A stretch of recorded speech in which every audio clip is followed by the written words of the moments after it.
The wedding was a circus. I remember standing in the back of that church, watching my brother walk down the aisle with a woman our entire family despised, and I felt something break inside me. Not just heartbreak, disappointment, betrayal, anger. Our father had actually refused to attend. He called it the worst day of his life. My mother sat in the front row with tears streaming down her face, but not happy tears. Tears of resignation, tears of watching your son throw his life away. The family was furious, absolutely furious, because everyone knew what Victoria was. Everyone had seen it from a mile away.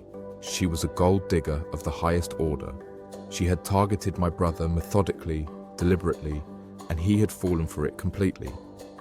Or at least that was what we all believed. I thought he was sacrificing his entire future for a woman who would bleed him dry and leave him hollowed out.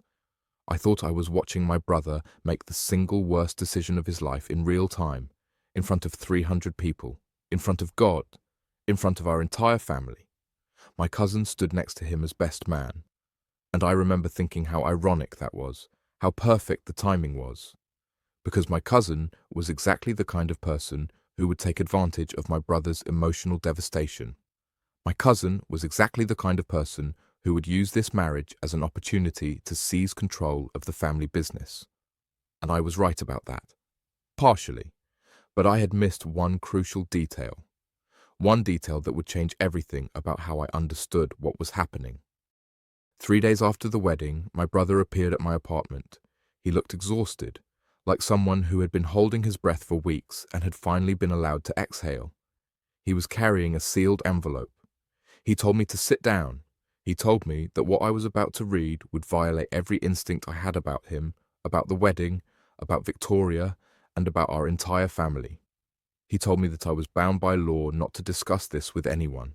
And then he handed me that envelope. It had my name on it in his handwriting. It had a post-dated signature on the seal. And when I opened it, my entire understanding of reality shifted. Inside was an NDA. A non-disclosure agreement written by our family's lawyers. It was explicit and binding. I could not discuss what was in the rest of the envelope with anyone. Not our parents, not our extended family, not my closest friends. No one. And if I did, there were financial penalties and legal consequences that would follow me for the rest of my life. Below the NDA was a letter, a confession. It explained the entire charade. My brother hadn't married Victoria for love. He hadn't married her out of weakness or stupidity or desperation. He had married her to trigger a bizarre, forgotten corporate clause in our family business that no one had thought about in more than 30 years. A clause that would save us all. Let me take you back to where this story really begins, because you need to understand the context. Our family business was founded by our great-grandfather in 1928. It was a manufacturing company that specialized in textile production. Over the decades, it grew, it expanded, it became successful. By the time my father took over in the 1980s, it was a multi-million-dollar operation with facilities across 3 states and contracts with major retailers. My father built on that foundation. He modernized it. He made it profitable. He made it something that could support the entire family comfortably. And he made it clear that his intention was to pass it down to his children. My father had 3 children. There was my older brother Alexander, there was me, the middle child, and there was our younger sister Catherine. According to my father's will, the company would be divided equally among the 3 of us when he passed away. That seemed fair. That seemed reasonable. That seemed like it would work.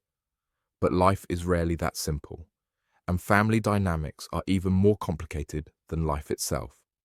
My younger sister had no interest in the business. She wanted to be an artist. She wanted to pursue painting and sculpture and creative pursuits. She made it clear that when the time came, she would want to sell her share of the company rather than take an active role in managing it. That left Alexander and me, 2 brothers who would theoretically split the company equally and run it together. On paper, that worked. In practice, it was complicated by the fact that neither of us agreed on how the business should be run. Alexander believed in aggressive expansion and innovation. I believed in sustainable growth and maintaining the traditions that had made the company successful. We argued about strategy constantly. We disagreed about everything from hiring practices to marketing approaches, to financial allocation. And underneath all of that disagreement was a deeper issue. We were both competing to prove to our father that we had the better vision for the company. But there was another player in this game, our cousin, Marcus. Marcus was the son of our father's brother. He was 15 years older than Alexander and had spent his entire career in business. He had been successful in other ventures. He was charismatic and intelligent and had connections throughout the industry. And most importantly, he had been waiting for an opportunity to get his hands on our family business. For years, Marcus had been angling for a position in the company. He had made hints about wanting to be involved. He had suggested that he could bring valuable expertise to the operation, and my father had always refused. My father did not want Marcus involved in the company. He had made that abundantly clear. But my father was aging. He was in his 70s, and everyone knew that his health was declining.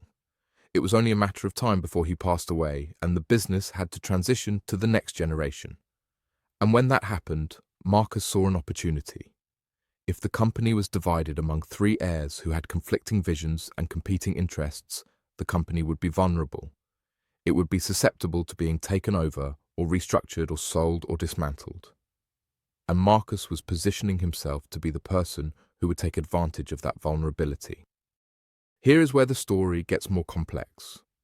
In the early 1990s, when my father took over the company, there had been some legal restructuring. Part of that restructuring involved something called a spousal voting clause. This clause had been inserted into the company bylaws as a protective measure.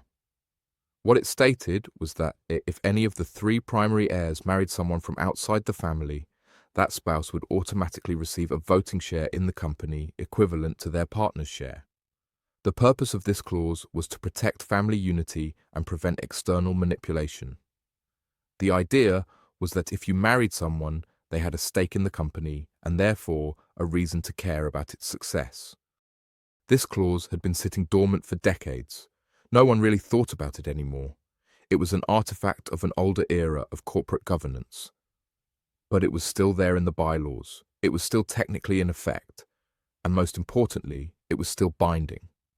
When my brother realized what Marcus was planning, when he understood that our cousin was positioning himself to take advantage of family conflict and seize control, he made a calculation. He made a choice. He was going to use that spousal voting clause to protect the company. But here is the crucial part. For the clause to work, my brother needed to marry someone who would stand with him and our family, someone who could be trusted, someone who would not be swayed by Marcus's money or influence or manipulation. And the person he chose was Victoria. Now, I know what you're thinking. Victoria was a gold digger. How could she possibly be trusted? How could she possibly be anything other than a liability? But here is what my brother understood that the rest of us did not. Victoria was a gold digger, yes, but she was a gold digger with a very specific target.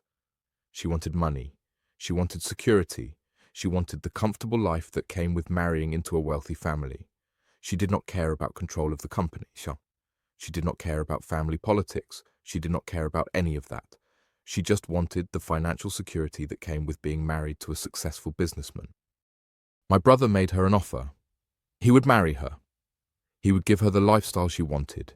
He would make her financially secure for the rest of her life. But in exchange, she had to sign a prenuptial agreement that gave him complete control over her voting share of the company. She had to agree that in all matters related to the business, she would defer to him completely. She had to accept that this was a business arrangement, not a love match.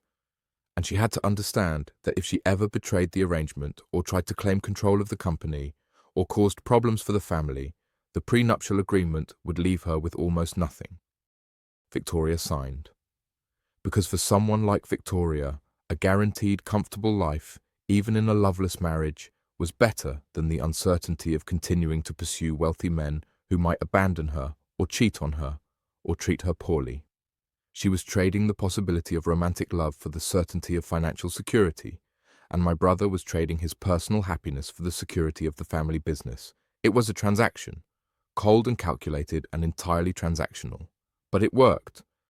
When the spousal voting clause was triggered, When my brother's marriage created an additional voting share that was bound to him by prenuptial agreement, it changed the balance of power in the company. Now, instead of 3 equal shares divided between 3 siblings with conflicting visions, there was a clear majority held by my brother. My sister's share was still there, but she did not want control of the company. So effectively, my brother had the support he needed to prevent any hostile takeover. Marcus could not seize control because he had no legal standing in the company. He had no votes. He had no official position. He was just a cousin who had been waiting for an opportunity that would never come.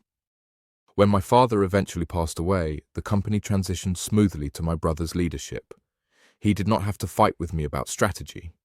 He did not have to defend himself against my competing vision. He simply had the authority to make decisions. And while I was initially upset about that, while I spent years resenting what I believed to be an unfair distribution of power, I eventually came to understand that my brother had made the right choice. He had protected the company. He had prevented it from being torn apart by family conflict. He had prevented it from being seized by an opportunist. The cost to my brother was significant. He was married to a woman he did not love. He would spend the rest of his life with someone who did not love him. They had separate bedrooms. They maintained separate lives. They were partners in every sense except emotional. They were business partners pretending to be husband and wife. And that was the price he paid for saving the family business. That was the sacrifice he made. Over the years, I have had time to reflect on what my brother did. I have had time to understand the complexity of the choice he made. I have had time to appreciate the sacrifice. It was not a romantic story.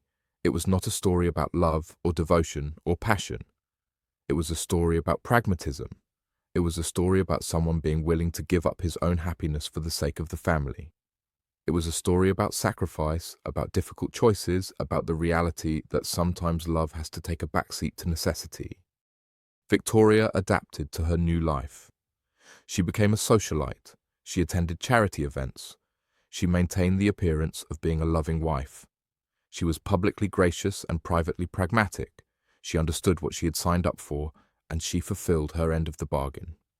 She did not interfere with business decisions. She did not claim authority she did not have.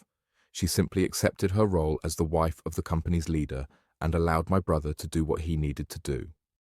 My father never knew the truth about why my brother married her. He died believing that his son had made a terrible mistake. And I think that was the hardest part for my brother. The fact that our father went to his grave disappointed in him, when in reality, my brother had made the most strategically brilliant decision possible. The decision that had saved the company. The decision that had prevented family destruction. The decision that had prevented a hostile takeover by someone who would have dismantled everything our family had built. This is how my siblings' gold-digger marriage became the only way to save our family business. This is the inheritance betrayal that was not a betrayal at all, but a sacrifice. This is the story of how sometimes the most unromantic choice is the most necessary one. And this is the story of how I learned that love takes many forms, and sometimes it looks like a pragmatic marriage to someone you do not love in order to protect the people you do.